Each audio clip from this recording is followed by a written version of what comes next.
Welcome to another commute. Oh, a fine Friday after Thanksgiving. See how this works.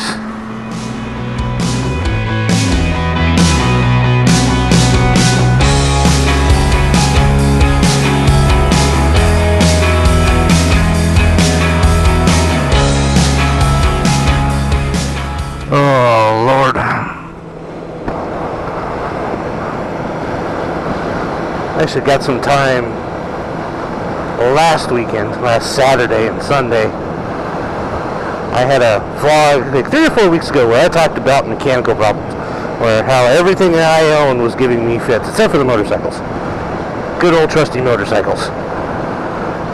But I actually had a chance last weekend to sit down and fix some stuff. So we fixed the kid's window in his Breaker Grand Marquis. Same week it broke. That's an evening project. It's not that hard. It's kind of a pain because the Ford insists on using rivets to hold the regulator and stuff in.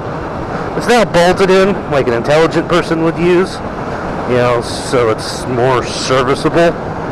Although I think that was half the reason behind what Ford did. Same thing as them burying the connector for the fuel pump up behind the tank on their Grand Marquis and Crown Vics. The only reason you have to pull the tank is because the connector is where you can't get to it because the tank's in the way.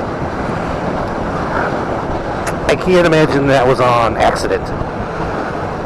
Speaking of the Crown Vic, so had all these mechanical problems. The kid's window, my Dodge truck, my old Dodge truck broke. Something else broke. Oh, the wife's valve cover, which I still haven't really fixed. I engineered it. It's not right. It's next. Well, my Crown Vic, my 98, the temper tantrum didn't start. And then it started again, and I'm like, okay. Then we went and bought groceries using it, and it didn't start, had to have it towed. I ended up towing it home and then towing it to work. Fuel pump died. Well, work, we have what we call brand X techs. They do everything, not just the normal R make. And so they gave it to one of them, and he's out there, and first of all, he gets it up to the left, and he's like, yeah, it's the fuel pump. I'm like, yeah, can I do that? And then he has to wait for our, we have a barrel. It's more than a barrel. It's got a pump and a filter and a whole bunch of other stuff where you can put gasoline so it's safely stored while you work on gas tanks and stuff. Because we do lots of fuel pumps. Fuel pumps is one of those things, and they're all in the tank, so you're always dealing with gas. So he had to wait for that to get emptied because it was full of, I guess, bad gas out of something. So the car's up on his rack. Then he finally gets it down, and we had just filled the car. Of course, full tank of gas, car breaks. So, but it's got an anti-siphon valve, so you can't just stick a hose down the filler and suck it out, because nope. So he ended up making a mess and having to fight with it. He finally got it where he could get it out. And he fiddles with it. Well, Ford, in their infinite wisdom, one, you have to take the tank down to do the fuel pump because the connector's behind the tank. Two, the studs that hold the fuel tank straps, unbeknownst to us at the time, and now knowing, they are breakaway studs. So when you buy them from Ford, they're like this long. And you run them up in the stud channels, you put those fuel tank straps up, and there's a dividing line. Well, that dividing line, you're supposed to break those studs away. Probably something to do with when they get hit, the fire, punctured, blah, blah, blah.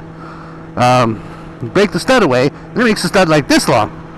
So if you just take down a fuel tank strap, and you don't have new studs, you have, like, micro thread. Try and start to get the thing to tight, and it just won't do it. The poor kid, nice guy, he was out there for hours fighting to get the fuel tank straps back on that poor car. Excuse me. hours and hours and hours. He finally, one of the guys that used to work for us still comes and cleans the shop from time to time. He works for the city of Phoenix. He wanders over and he's like, did you get the new studs? And I'm standing out there like, what new studs? He's like, the long studs you need to go with that. I'm like, no. It'd been nice if somebody had said something about that. I'm like, I'm the parts guy. I guess I should have known. And he goes, explains the whole thing. So I walk right in, and it's like almost 6 o'clock. Call forward, and I'm like, do you have these long studs?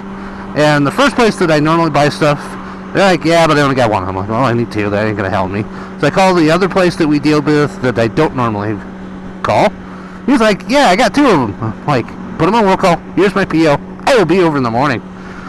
Got it. He was able to flip that carb right back together. It runs just fine, blah, blah, blah. I felt so bad for that guy. And then my old truck, I figured out what was wrong with it. It was the ignition switch. It snapped together. And after 40 years, it had snapped apart. And inside, it's got a big copper plate that's Bakelite protected in certain places, and then 3 springs. One of those springs had broken and gotten caught between the big copper plate that carries all the current and the housing, and that's what burned it.